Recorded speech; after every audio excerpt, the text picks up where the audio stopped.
అన్నా నీకేమైనా మెంటల్ ఉందా? నీకేమైనా మెంటల్ ఉందా అని. లేకపోతే ఏంటన్నా, ఒకప్పుడు నువ్వేంటి, నీ కట్అవుట్ ఏంటి, నీ యాక్టింగ్ ఏంటి, నీకున్న ఆ చిన్నపాటి ఆ ఫ్యాన్ బేస్ ఏంటి, మినిమం ఆడియన్స్ ఉండేవాళ్ళు అన్న నీ సినిమా వస్తుందంటే. అందులో నేను కూడా ఒకడిని. ఒకప్పుడు మంచు మనోజ్ అంటే ఏదో ఒక కొత్త సినిమా అప్డేట్తో వస్తున్నాడు అని అనుకునేవాళ్ళం. కానీ ఇప్పుడు సినిమాల్లో తక్కువ, సోషల్ మీడియాలో ఎక్కువ కనిపిస్తున్నారు. ఇంకా ఆపేయండి అన్న, అయిపోయింది. ఇంకా జనాల్లో మీరు సినిమా యాక్టర్స్ అనే విషయాన్ని మర్చిపోయి వీళ్ళ ఆస్తుల కోసం కొట్టుకునే వాళ్ళు కదా అనే స్టేజ్కి వచ్చేసారు. ఒకప్పుడు మంచు ఫ్యామిలీ అంటే ఒక పెదరాయుడు, ఒక ఢీ కొట్టుచూడు, ఒక బిందాసు, ఒక మిస్టర్ నోకయ్య, ఇలా దొంగదే సినిమా దగ్గర నుంచి అప్పట్లో ఒకడు ఉండేవాడు మూవీ వరకు మీ ఫ్యామిలీ నుంచి సినిమా వస్తుందంటే మినిమం ఆడియన్స్ ఉండేవాళ్ళన్న.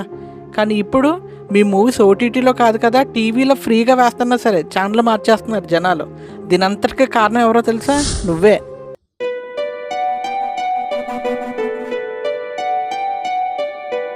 మీ ఫ్యామిలీ ఫిల్మోగ్రఫీకి సంబంధించిన గ్రాఫ్ కూడా తగ్గిపోవడానికి కారణం నువ్వే.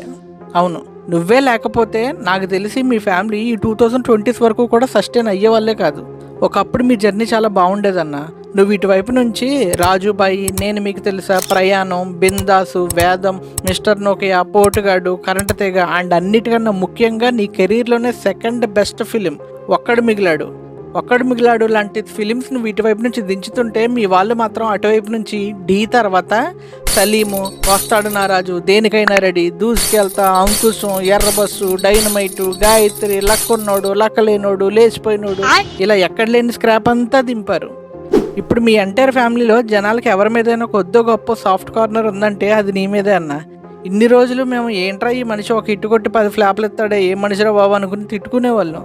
కానీ దానికి కారణం మీ అంతటా మీరే ఈరోజు ప్రెస్ మీట్లో చెప్పారు. కావాలని ఇది ఫ్యామిలీ గొడవగా మార్చి మార్చి మార్చి అందరినీ పిచ్చోలు చేయడం తప్ప ఇంకేది లేదు.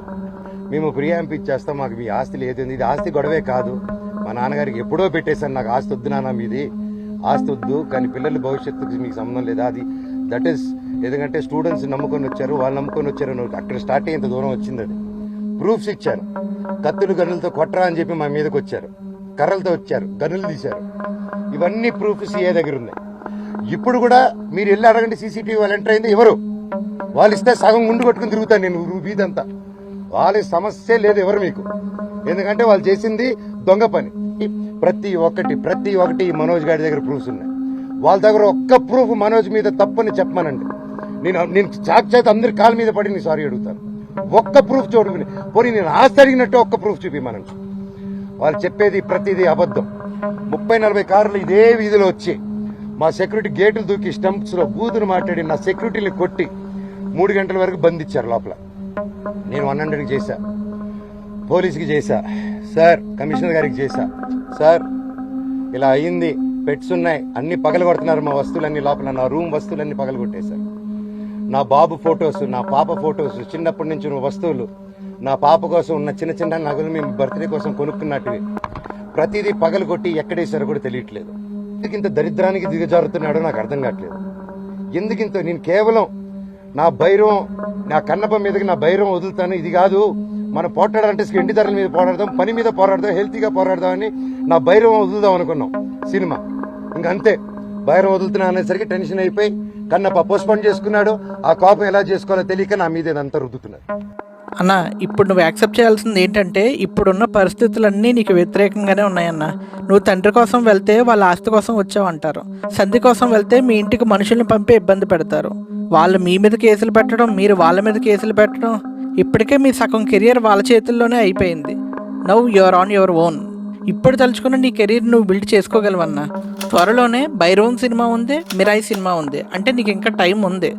వాళ్ళకి ధనబలం ఉంటే నీకు జనబలం ఉందన్న. అండ్ ఇదేదో నేను రైమింగ్ కోసమో సింపుల్ అపోహతోనో చెప్పట్లేదు. నా ఎర్లీ టీనేజ్ అంతా విజ్ఞానకేతన కాలేజ్ చుట్టూనే తిరిగింది. సో నీ పొటెన్షియాలిటీ ఏంటి అనేది నేను చాలా దగ్గర నుంచి చూసిన వాళ్ళం. ఎన్ని గొడవలు జరిగినా ఫైనల్లీ ఏ గూటు పక్షి ఆ గూటికి చేరాల్సిందే. ఈలోపు మీమ్స్ వాళ్ళకి ట్రోల్స్ మెటీరియల్ గాను, మీడియా వాళ్ళకి ట్రెండింగ్ న్యూస్లు గాను, మాలాంటి యూట్యూబర్స్కి కంటెంట్లు గాను కాకుండా కథల మీద ఫోకస్ చేయండి అన్న.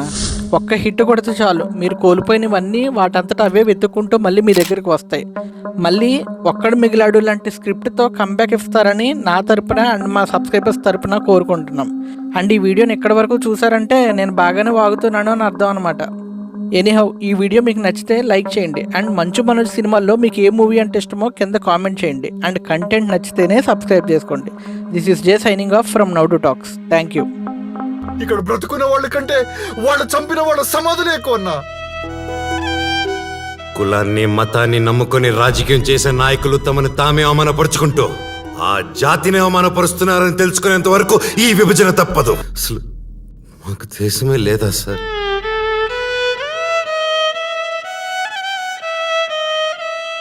ఆడవారికి సేఫ్టీ ఎక్కడుంది? ఇంట్లో, ఆఫీస్లో, పోలీస్ స్టేషన్లో, కోర్ట్, అట్లీస్ట్ అసెంబ్లీలో.